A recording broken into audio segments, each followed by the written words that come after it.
Today we're giving you several tips for signing your first apartment lease.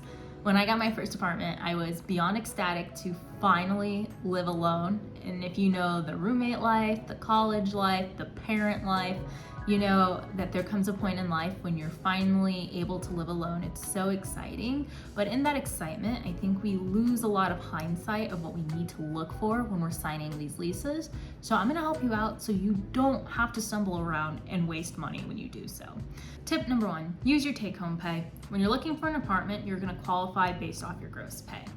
That's fine. In your head, when you're looking for an apartment of what you can afford, consider your take-home pay at your threshold. You're gonna take 1/3 of your take-home pay, and that's gonna be the rent you can actually afford.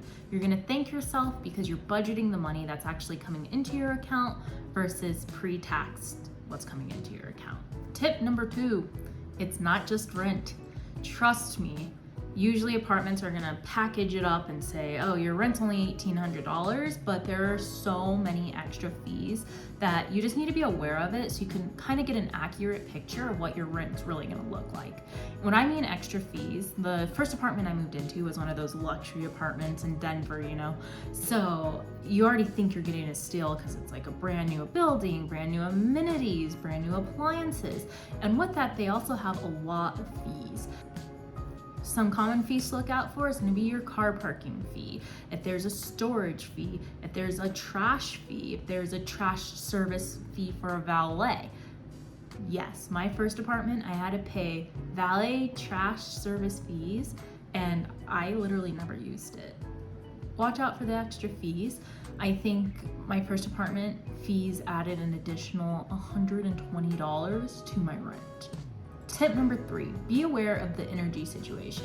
What I mean by this is sometimes with places, they'll either have you set up your own Excel and water, call it a day. Sometimes they'll have Excel and water set up through themselves and you pay it like alongside with your rent. Or if you're like me and you totally messed up the first time you got a new apartment, they will have already tacked on both. You have to set up your own electrical and you're still paying electrical, energy, and water through the apartment. Once again, just something good to know. I also have fallen victim to common utilities. So basically, it's on me to pay for my utilities, which consist of energy. I'm getting charged a communal utilities charge as well for everything going on in the amenities. On top of that, I remember getting charged like water. And then it was water and sewage. Tip number 4, understand what fees you could be liable for. What I mean by this is my old apartment had a fob system even to unlock your door. So if you lost this fob, you weren't getting into your apartment and there was no just going to Walmart and making an extra key, right? So stuff like that, it's very important to understand how much that cost. The fob replacement was $100. The fob I needed to scan into the garage was $100 if I lost it. Just other fees to really take into consideration. How much does it cost if you need to change your locks? How much is the late fee? How much is your lease buyout? How much is, I don't know, even replacing a window because your knucklehead cat ran through it? It's all important to just kind of have in the back of your mind because life happens. Tip number 5 is renter's insurance. You need renter's insurance. And in this day and age, I think a lot of apartments actually require you have it to even get your keys.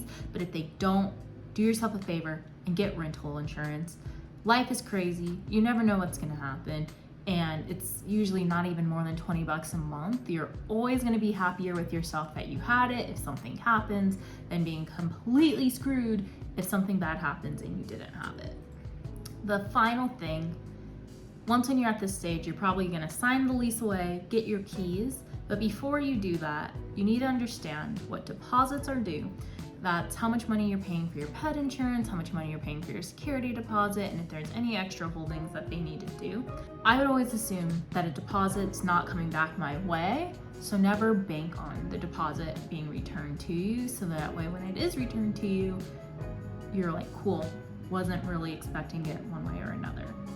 The day you get your keys, you need to understand exactly how much money you need to bring with you.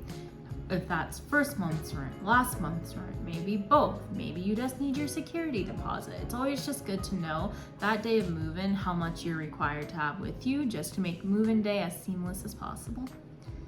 My move-in day, we had to move my couch up 6 flights of stairs and actually everything else because their elevator was broken. And on top of that, I forgot the cashier's check.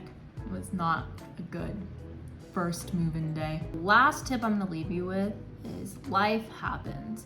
We don't know where we're gonna be 3 months from now, and we don't even know where we're gonna be maybe 2 days from now. So sometimes signing these leases, you don't know what it's gonna look like in the end, right? Just make sure you know what it takes to get out of your lease. So subconsciously in the back of your head, you can say, okay, if I got a job opportunity, I need X amount of money to leave my lease. That's really it.